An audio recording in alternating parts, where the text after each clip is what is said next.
yi sant nañu leen gërëm leen bu baax bi simila ci xibaar yi door keek mbirum yoon tepp sëriñ dara ba la xewoon ca ñàgg Cheikhouna Gueye nag janook juge ba procureur bi di sàkku ñaari ati kaso yoo xamante ne ñaari weer yi da koy tëdd foofee ca tribunal grande instance bu Louga feesoon de la ki ñooñ yi ñëwoon jàppal si tànk sëriñ Cheikhouna Gueye mujjantal gi nag jàmmarloo am ci diggante ñooñee ko way takk der yi délibéré ba dàq nañ ko ba ñeenti fan ci weeru décembre ñu wax ci leneen ñeel wàllum koom ab ndaje nag la ñuy amaloon jagleel ko wàllum fiscalité loolee nag mi ngi sokkeekoo ci juróomeelu congrès bu réseau africain de recherche mbéngale nag lii di fiscalité ak jumtuwaayu xarala yi yees yi moo sookee boobu lépp ndaje gëstu bés bi tey mu ngi ñu yóbbu ca daara ju mag ji di université Cheikh Anta Diop dañu xam léegi institut Confucius boobu la institut nag ma nga fay at ay ndongo ñu ngi leen fay tàggat ñeneen ñi sax tàmbali nañoo amub liggéey waaye la ñu ca gën a fës mooy kàllaamay chinois ba ñu fay jàng loolooy ponk yi mbokk yi bu ngeen taaxiloo daan ci toftal xibaari biti réew laata ñu ko faram-fàccee.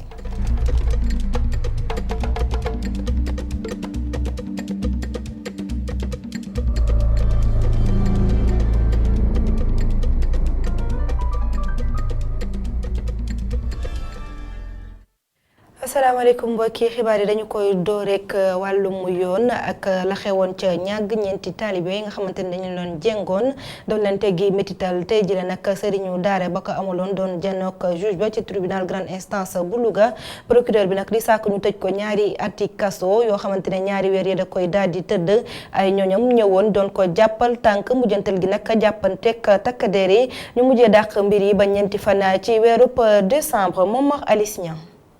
mbooloo mu takku ñu mobilisé wu tey jii ci buntu tribunal départemental bu Louga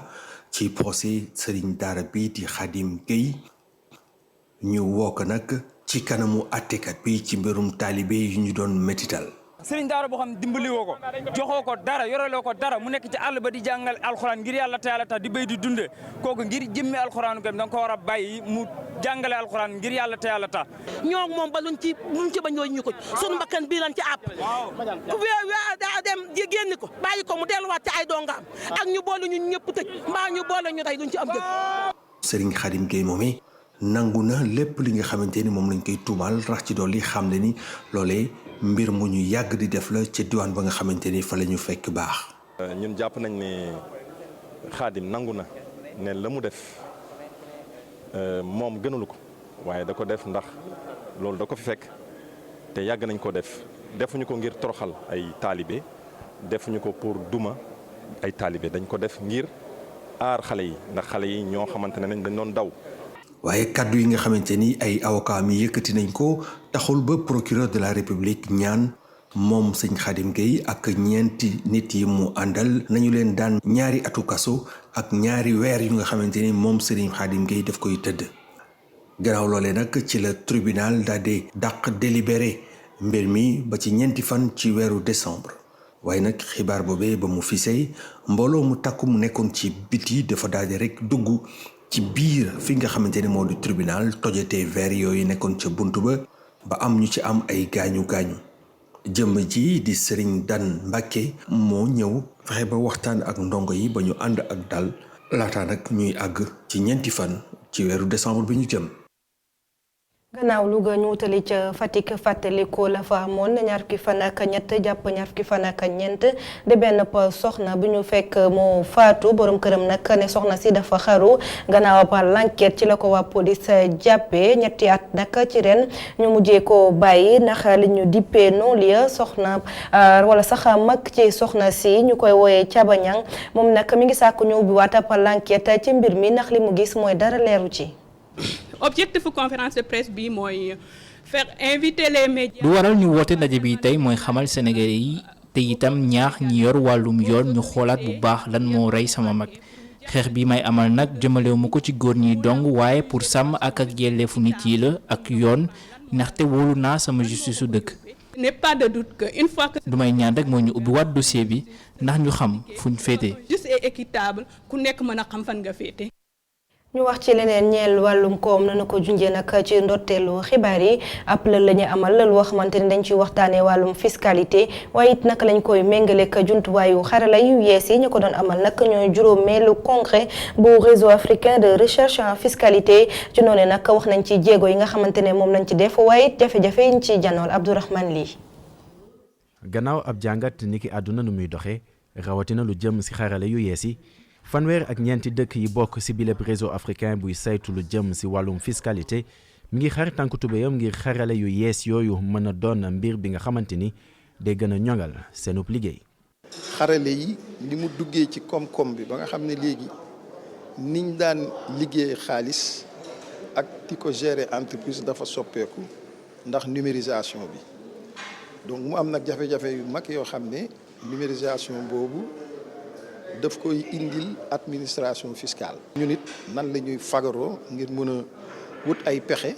ngir défi yooyu ñu mën a jànkoontoog ñoom. Il y a évidemment des manques à gagner mais justement. bëri na lënc ak lu bëri loo xam ne manqué na lu ñeel wàllum fiscalité waaye nag ñu ngi ciy liggéey ngir lépp a yemb.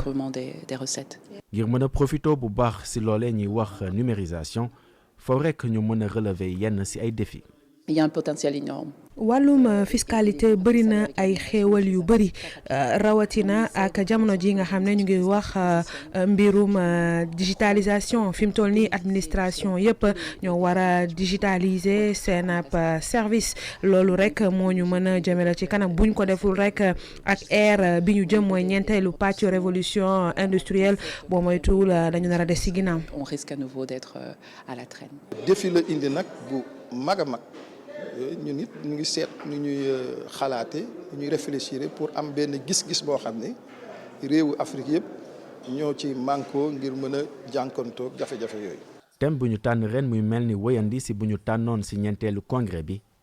nga xamante ni thème bi moo doonoon environnement ak it ay politique ngir fexe ba dëgëral lii di fiscalité ci Afrique bi yoon nag ñuy waxtaanee xarale yu yees yi njëriñ li ak nu ñu war a def ngir profité ci. jaajëfal bu baax Abdourahmane Ly Souleymane Diallo ñu wutali ca pencum ndaw réew mi ñoom nag député yi ci suba ba tey ña nga soobu ci ab plénière boo xamante ne dañu ko jagleel budget 2020 la ñu ca mën a jàpp nekk mooy ab yokkuteef buñ ci nemmeeku xayma gi nag mënu toll ci téeméer ak ñeent fukk ak ñetti milliards daañ ci dellu siwaat suñu ndaw Cheikh Hassana Fall mu nga ñu fa teewal ci suba ba tey ñu wax ci nanu ko junjee ci ndorteelu xibaar yi daañu wutali ci daara ju mag ji di université Cheikh Anta Diop ak institut bi ñuy dippe institut Confucius nekk ab daara bu nekk ci biir daara ju mag yi di tàggati ndaw tàggat gi nag bokk na ci jàngal leen chinois kàllaama gekk nañu ko mën a tekkee ñu bari ci ñoom sax am nañu liggéey jamono ji reportage Boubacar Dieng góor gi jaw Thiam. institut Confucius juddoo ci jokkalante bu am diggante réewum Sénégal ak réewum Chine loolu atum 2013 ba léegi mu tàmbalee ci juróom fukk ak ñetti étudiants fi mu toll nii institut Confucius am lu ëpp junniy ndongo. ñun am nañ pas-pasu jël ci sunu kéemtalaay kattan ba nga xam ni bu ñu ñëwee fii danañ leen gàttandu dugal leen ci ay maanaam njàng moo xam ni njàng mu yaatu la njàng mu xarala la boo xam dina leen mën a tax ñu am xëy ba pare mën a nekk ay ñoo xam ni dañuy nekk seen entrepreneur bopp. seen mbiru bopp ñu mën ko doxal. ay formation professionnelle yu xëcc ndaw ñi nga xam ne dañoo bëgg tekki seeni dund loolu la jaral leen sax ba ñuy boole ay njàng. dama ko taamu parce que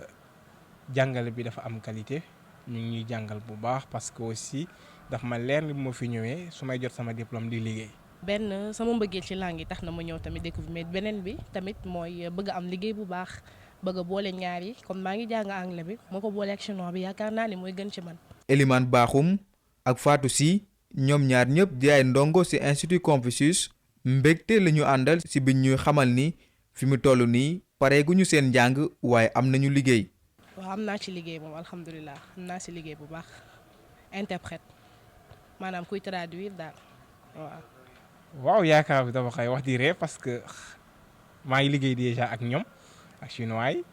te pare man sax suma formation xam naa loolu neex na moom waaw kon loolu moo gën a tax ma ne rëccuwuma ko parce que gis naa ci sama bopp. fi mu toll nii Sénégal bari na ndaw ñoo xam ne amuñu liggéey loolu la tax kii di Fatou Sy ak Elimane Bakhoum di woo seeni naatangooy ndongo si ñu def li nga xam ne moom la ñuy duppee formation professionnelle ngir mën a am liggéey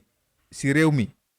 beneen doxub ñaxtu le mouvement Frappe Dégage xëye woon tey jilee jeexale ko ca place de l'Obélisque waaye la ca gënoon a fës mooy askan wu takku nekkuñ woon ca doxub ñaxtu boobee la ñuy ñaawlu nag mooy yokkuteef jëm ci njëgum courant li loolu tax nag ña ngay gën a woo askan wi ngir fekki fan beneen doxu ñaxtu bi ñuy amal ñu dew wuy si leen ñu déglu ci Guy Marius Sagna. ba démb xaw ma barki démb ñu yëgal nu ñee dañuy yokk courant mënuñu ko nangu tey mënuñu ko nangu ëllëg.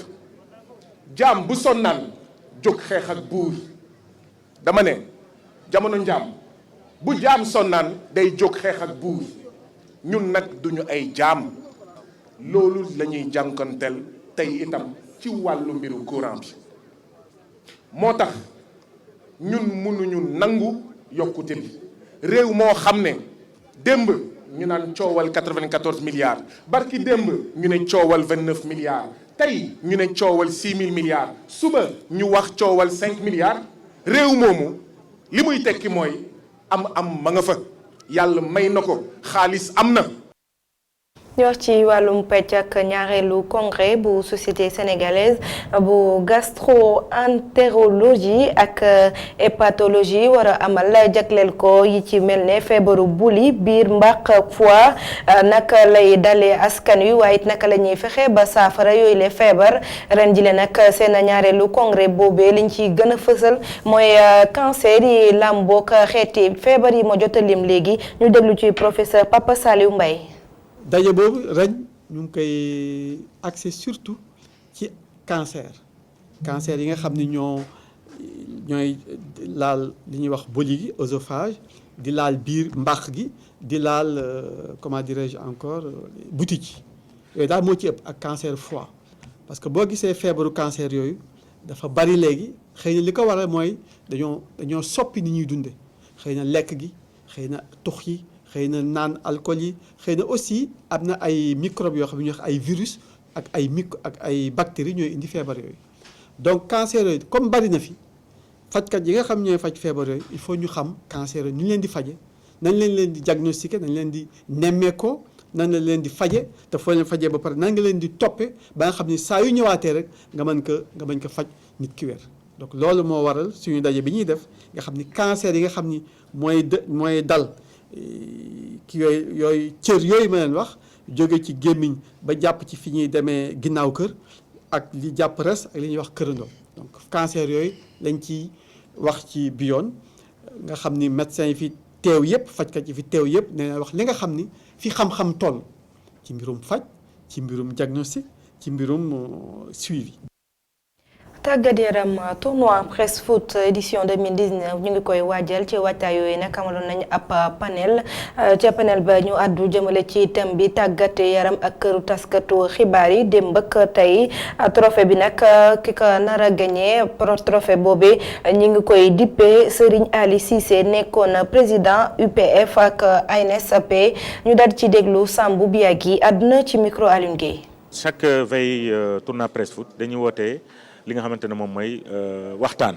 te nag ñu wootee waxtaanee ci li nga xamante ne moom mooy média ak sport démb ak tey bu ñu xoolee démb bari woon ay journalistes sportifs ñoom Majib Sène ñoom Serigne Ali Cissé ñoom ñoo fi nekkoon ay 5-6 la woon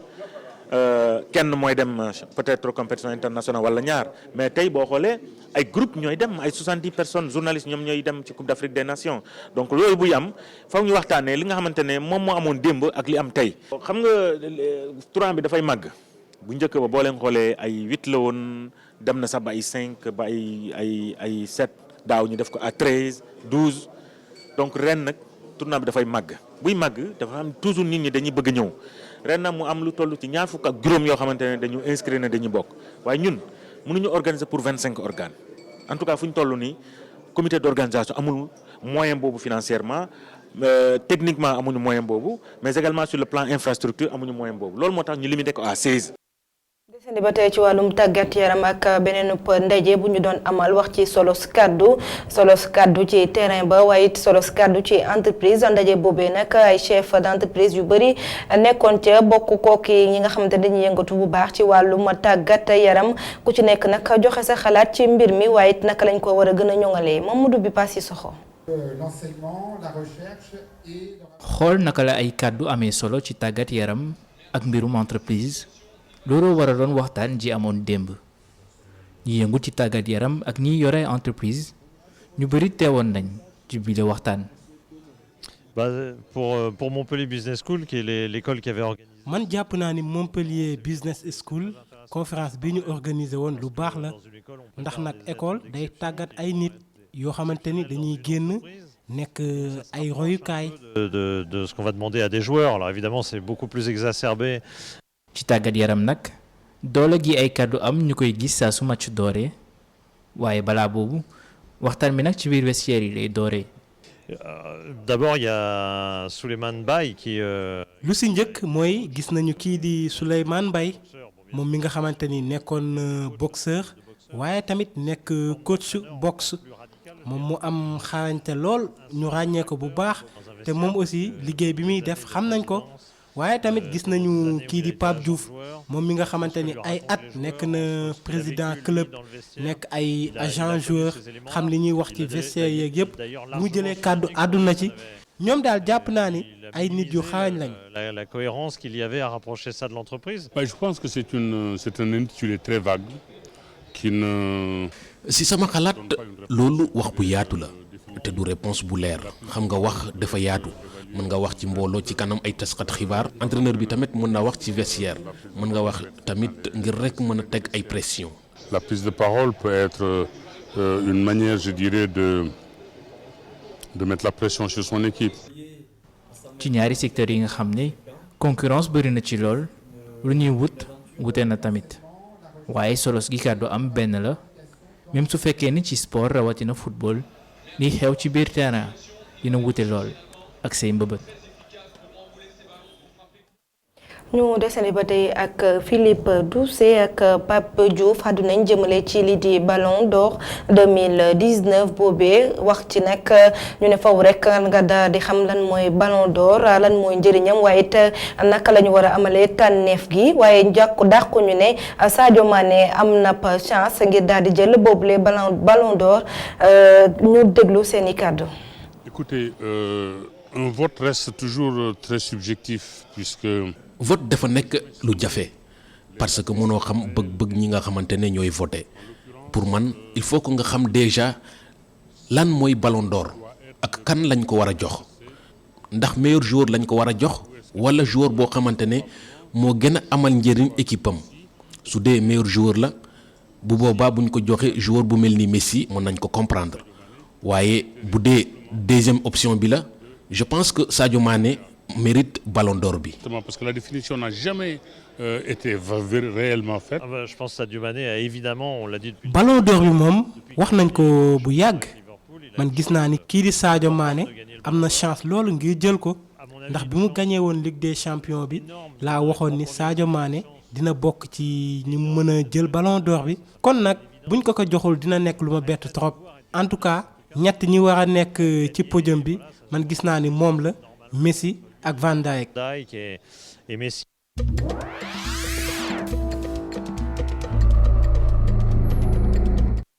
xibaar biti réew dañu koy dooree ca Banjul ak lël woo xamante ne amaloon nañ ko fa ñoom Alliance patriotique pour la réorientation et la construction waaye it formation politique bi nga xamante ne kii di Yaya Jammeh nekkoon fa njiitu réew moo ko taxawaloon loolu nag di fësal seen taxawaay ba tey ci wàllum politique ca réewum Gambie yemuñu ci na ngay sàkku ki nga xamante ne mooy Yaya Jammeh mi nekk daw làqu ca réewu Guinée équatoriale ci atum 2017 ba tey ngir ñu bàyyi ko mu dellu si waat réew ma Amadou Bari. ñetti at buñ ko wàccee ci kaw nguur gi ba léegi bari na ñu bëgg Yaya Jammeh fii ci Gambie mbooloo mu takku ñëwoon ci meeting parti bi ci week-end bi di ko firndeel ñu solu ci couleur parti bi blanc ak vert partisan njiitu réew mi fi woon di xamle ne tuumal yi terewul tey la gën a des ci seen xol. parti bi daal suma parti la waaw Yaya Jammeh moo ma tax a sànni karta te moo may tax a yëngu ci lu nekk waaw ñun Yaya Jammeh moom gisuñu dara lu bon ci moom waaw ñëpp mun ta baax ci ñëpp waaye daal ñun li ñu gis loolu la ñu mun a wax. moom moo tax bi aduna bi yëpp tey fu waaye nekka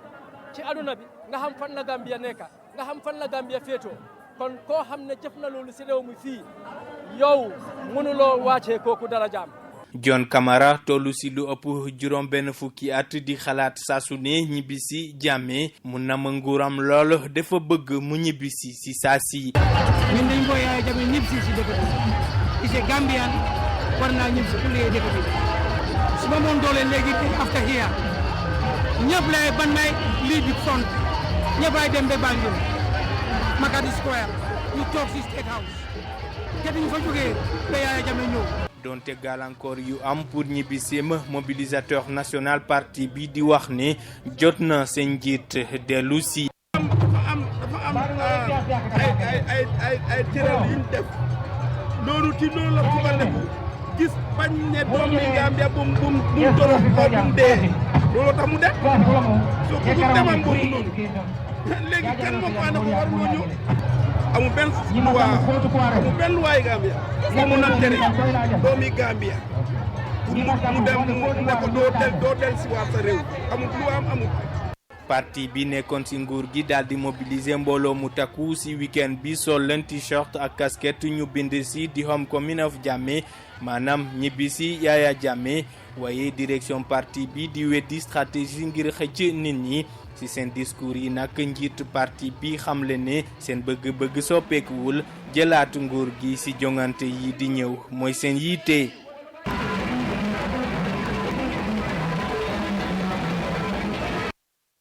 ñu xuus ci li des ci xibaar yi biti réew andi ceeg Cheikh Sall.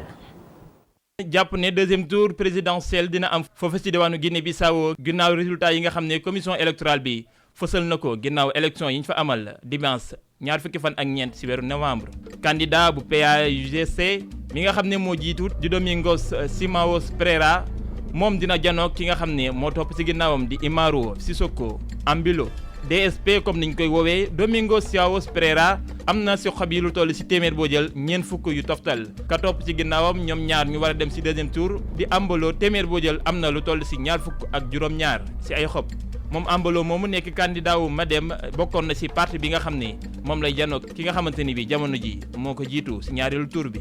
ñoom ñaar ñëpp nag nekkoon ay ancien premier ministre dinañu janoo ci deuxième tour yi ñaar fukki fan ak juróom-ñeent ci weeru décembre bi ñu dëgmal. jamono ji nag ay alliance ñu ngi commencé juddu ji jamono yoo xamante ni bii jàpp nañu ne taux bi nga xam ne voté na foofu ci réew ma bari na lool téeméer boo jël juróom-ñaar fukk ak ñett ñoom nag daanaka dañuy xëccoo xob yi ki nga xam ne moo nekk ci ñetteelu place ba amoon fukk ak ñett ci téeméer boo jël nekkoon Nio Nabiam. sa république démocratique du Congo lu toll ci fukk ak ñetti doomi aadama ñàkk nañu seen bakkan foofee ñuy wax Ouacha nekk sa bët gànnaaru Kivu fukk ak ñetti doomi aadama yooyu nag faatu ci cong goo xamante ni bi gën naa yokk sa xarma karaw ndaxte ñu ngi naan attaques yi nga xam ne am na ci weeru novembre bi rek yegg na ci lu toll ci téeméeri doomi aadama yu fa ñàkk seen bakkan. sa diwaanu France colonel Frédéric Barbi moom mi nga xam ne moo yor kàdduk état-major bu armée bu France mu ngay xam ne ñaari boîte noire hélicoptère yi nga xam ne ñoo daan woon ci diwaanu Mali ba taxoon lu toll ci fukk ak ñetti soldat wu France ñàkkoon seen bakkan mu ngi naan yooyu les boîtes noires gis nañu leen ñu ngi it ubbi ab enquête te ñi nga xam ne ñoo di néew yi yóbbu nañ leen fañ leen war a yóbbu te lu yàggul dara dinañ leen delloosi sa réewum France colonel Barbier ni xamle. Ursula von der Leyen mooy ki nga xam ne moom la ñu tabb yees ci bopp commission européenne moom allemande bi nag daanaka lu ëpp ci kàddu yi yëkkati woon foofee moom la ñu àndal ñu tabb ko ci àllarba ji dinañ ko investir benn fan ci weeru décembre député européens yi daanaka lu toll ci ñeenti téeméer ak juróom-benn fukk ak benn baat ñoo ànd ak moom lu toll ci téeméer ak juróom fukk ak ñett rek daal koy contre waaye ak lu ci mën di am moom mi am lu toll ci juróom-benn fukk at ak ñett mooy doon jigéen gu njëkk goo xam ne moo jiite commission européenne bi nga xamante ni bii jamono ji nekk na ci xelu ñu bari.